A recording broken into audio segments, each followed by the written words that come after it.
ചെവി ക്ലീൻ ചെയ്യാൻ ഒരു പ്രത്യേക ബഡ്സ് അല്ലെങ്കിൽ ഇന്ന സാധനം ഉപയോഗിക്കണം, വേറെ എന്തെങ്കിലും ഉപയോഗിച്ചാൽ ചീത്ത, ഇയർ ഡ്രം പൊട്ടിപ്പോവും, പണ്ടൊരു പരസ്യത്തിൽ സ്ലൈഡ് വെച്ച് പോയി പൊട്ടണ. ദൈവം നമ്മളെ സൃഷ്ടിച്ചു വിട്ടപ്പോഴത്തേനും ആ ചെവി എങ്ങനെയാണ് ക്ലീൻ ചെയ്യണമെന്ന് പുള്ളിക്കാരൻ അതനുസരിച്ചിട്ടാണ് വിട്ടിരുന്നത്.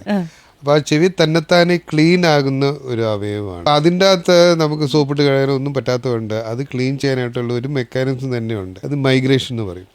അകത്തുനിന്ന് വരുന്ന അത് തന്നെത്താനെ പതുക്കെ പുറത്തോട്ട് വന്ന് തന്നെത്താനെ പുറത്തോട്ട് പോവുകയാണ്.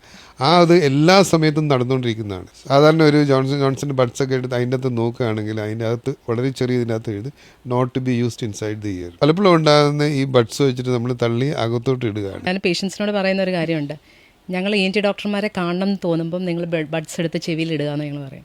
എന്നുവെച്ചാൽ ബഡ് ഇട്ടാൽ ഇൻവേരിയബിളി അറ്റ് സം പോയിന്റ് ചിലപ്പോൾ ഡോക്ടറെ കാണേണ്ടി വരും. ഒരു ഡയബറ്റിസ് ഉള്ളൊരു വ്യക്തിയാണെന്ന് ഇരിക്കട്ടെ, ചെവിയിൽ ബഡ്സ് ഇട്ടിട്ട് അത് മാനിപ്പുലേറ്റ് ചെയ്ത് അതിനകത്ത് ഇൻഫെക്ഷൻ വന്ന് നമുക്ക് മാസങ്ങളോളം മരുന്നുകൾ ഇഞ്ചക്ഷനായിട്ട് തന്നെ കൊടുക്കേണ്ടി വരുന്ന ഇഷ്ടംമാതിരി രോഗികളുണ്ട്.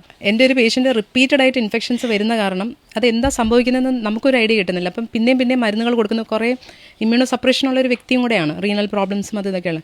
ചോദിച്ച് വന്നപ്പോഴും പുള്ളിയുടെ വൈഫ് വന്ന് വളരെ രഹസ്യമായിട്ട് വന്നിട്ട് പറഞ്ഞു, മാഡം ചോദിക്കണം, പുള്ളി ചെവിക്കകത്ത് യൂറിൻ ഒഴിക്കുന്നുണ്ട്, ചെവി സ്റ്റെറൈലായിട്ട് വെക്കാൻ. ഓരോരുത്തരുടെ റിലീജിയസ് പ്രാക്ടീസസോ അല്ലെങ്കിൽ ബിലീഫ്സൊക്കെയാണ്. റിക്കറൻ്റ് ആയിട്ട് അതിനകത്ത് ഈക്വളൈ എന്നുള്ളൊരു ഇൻഫെക്ഷൻ മാറുന്നില്ല.